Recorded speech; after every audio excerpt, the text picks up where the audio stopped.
J'ai toujours entendu dire que la meilleure façon d'apprendre une langue, c'est de partir dans un pays où elle est parlée, et donc la meilleure façon d'apprendre l'espagnol, c'est de partir en Espagne ou dans un pays où on parle espagnol. Dans la vidéo d'aujourd'hui, je voudrais vous dire pourquoi je suis d'accord en partie avec cette affirmation, mais aussi pourquoi, dans certains cas, pour moi, c'est un peu comme se jeter dans une piscine sans savoir nager. Je développe ça tout de suite. Hola, ¿qué tal? Je m'appelle Florence, je suis enseignante d'espagnol pour francophones qui souhaitent s'installer en Espagne ou qui vivent déjà en Espagne. Souvent, quand je parle de partir s'installer en Espagne, on me dit oui, mais la meilleure façon d'apprendre l'espagnol finalement, c'est de vivre dans le pays. Oui, alors, je suis d'accord qu'on ne peut parler couramment une langue que si on la pratique régulièrement et que si on est immergé dedans. Moi j'ai fait des études d'espagnol, avant de partir vivre en Espagne, je parlais pas espagnol couramment. Clairement ça a fait une différence, il y a eu un avant et un après.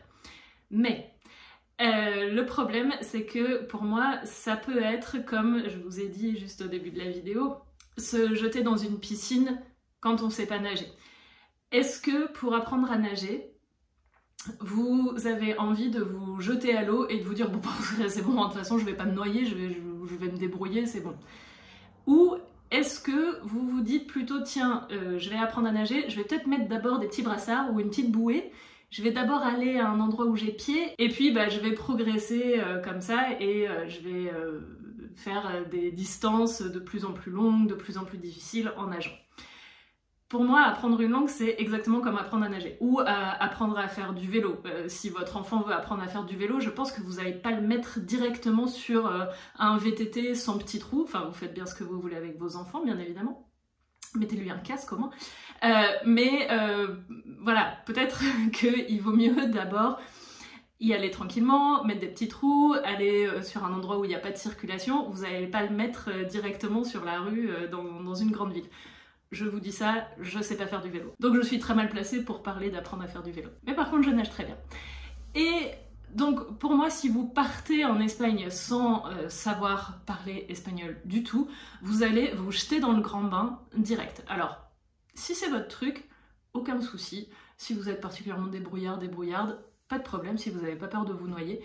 Mais peut-être que commencer à se familiariser avec la langue, prendre des cours d'espagnol, ça peut être une forme de brassard ou de bouée ou de bassin où vous avez encore pied. Je vous en ai déjà parlé un petit peu dans ma précédente vidéo sur ce sujet, sur quand apprendre l'espagnol. Est-ce qu'il vaut mieux partir en ayant déjà des bases d'espagnol ou est-ce qu'il vaut mieux apprendre l'espagnol quand on arrive déjà en Espagne? Mais je voulais développer un petit peu aujourd'hui. La seconde raison pour laquelle, pour moi, l'immersion, quand on part de zéro ou d'un très petit niveau, c'est pas l'idéal, c'est parce qu'en fait, les Espagnols, ils sont pas là pour vous enseigner la langue.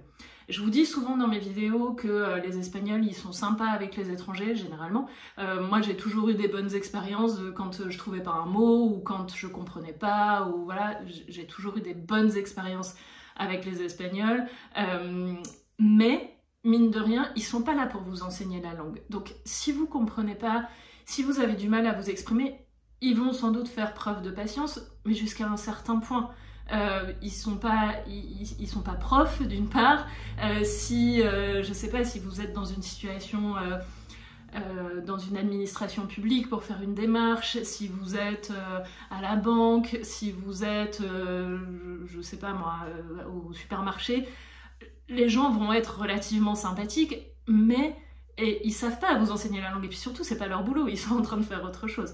Donc si vous arrivez à rencontrer des gens qui sont d'accord pour vous enseigner la langue, pour faire un échange, un tandem linguistique, ça c'est super, mais quand même quand on part de zéro ou d'un petit niveau, il y a des gens dont c'est le métier, hein, comme moi, pour vous enseigner la langue.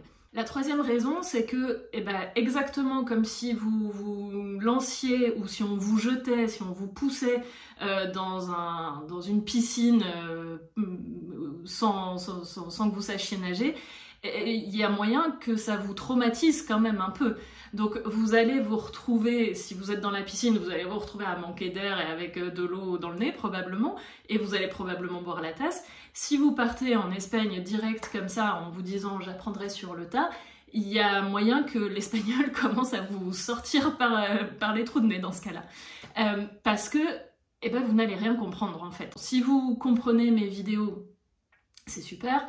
Mais sachez que je fais des vidéos qui sont adaptées, bien évidemment, qui sont faciles à comprendre, et c'est pas l'espagnol qu'on parle dans la vie de tous les jours. Je veux dire, c'est pas la vitesse à laquelle on parle l'espagnol dans la vie de tous les jours.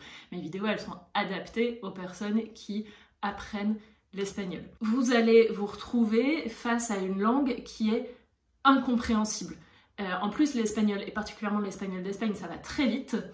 Et ça va être extrêmement difficile pour vous de réussir à capter quoi que ce soit. On peut comprendre quelques mots, mais vraiment être en immersion totale dans une langue que on comprend pas, ou on comprend juste, je sais pas, peut-être 5% de ce qui se dit, ça va pas fonctionner. Ce qui fonctionne, c'est quand on est immergé dans quelque chose qu'on comprend à 80-90%. Là, c'est à partir de cette quantité, on va dire, d'input. Donc l'input, c'est toute la langue qui rentre dans votre cerveau, donc ce que vous entendez, ce que vous lisez. C'est à partir de cette quantité d'input qu'on comprend que notre cerveau, il peut acquérir la langue. Sinon, c'est trop pour lui. C'est trop pour notre cerveau. Ça nous fait une surcharge cognitive et c'est impossible pour le cerveau de traiter toute cette information. Et puis de toute façon, si vous ne connaissez pas les mots, votre cerveau, il ne va pas pouvoir les décrypter. Donc c'est pour ça que c'est important, à mon sens, d'avoir déjà des bases pour vous immerger. Donc, bien évidemment, il est fort probable quand même que entre l'espagnol que vous avez appris, donc ça peut être des souvenirs de collège, lycée, ça peut être ce que vous avez étudié par vous-même, ça peut être ce que vous avez appris dans des cours d'espagnol. Donc entre cet espagnol-là et le vrai espagnol de la vraie vie, il va quand même y avoir une marche assez importante à monter. Moi, je me souviens très bien quand je suis arrivée en Espagne, j'avais fait des études d'espagnol, j'avais une licence d'espagnol, j'étais censée avoir, je sais pas, peut-être un niveau B2, C1 peut-être. J'étais pas habituée à la rapidité en fait. J'étais pas habituée au vocabulaire familier, j'étais pas habituée à la rapidité d'élocution. Et moi, je pouvais parler parce que j'avais beaucoup de vocabulaire, mais je parlais pas très rapidement. Mais souvent, j'étais obligée de faire répéter les gens, alors que j'avais déjà un bon niveau d'espagnol. C'est pour ça que dans mes cours, je m'attache vraiment à enseigner un espagnol de la vie de tous les jours, un espagnol qui va être utile. Parce que moi, par exemple, quand je suis arrivée en Espagne, je connaissais des formules très littéraires, parce que voilà, j'avais dû faire des dissertations en espagnol. Bon, voilà, c'est normal, j'avais fait une fac d'espagnol, donc c'est ce qu'on attendait de moi. Et dans la vie de tous les jours, ça m'a pas énormément servi. Et par contre, je savais pas dire serpillière ou casserole. Bon, casserole c'est cacerola et serpillière c'est fregona. Voilà, comme ça vous le savez. Et je m'attache aussi dans mes cours à... alors au tout début, bien sûr je vais pas le faire, mais quand mes apprenants arrivent à un niveau intermédiaire, à leur donner beaucoup de contenu authentique. Donc ça veut dire des vidéos ou des audios ou des articles qui ont été produits pour un public hispanophone. Et on fait beaucoup de compréhension orale avec des vidéos ou des audios qui sont peut-être pas exactement à la vitesse à laquelle un espagnol va avoir une conversation, mais en tout cas à une vitesse plus rapide que ce que moi je peux faire dans mes vidéos par exemple. Et petit à petit, comme ça, je vais aider mes apprenants à construire leur compréhension orale pour arriver au plus près. J'ai fait une vidéo sur comment comprendre les espagnols et je vous disais que pour construire votre compréhension orale, c'est un peu comme monter les marches d'un escalier, il faut y aller progressivement. À un moment donné, mes apprenants, ils arrivent à peut-être à cette marche ici et puis ils vont partir en Espagne.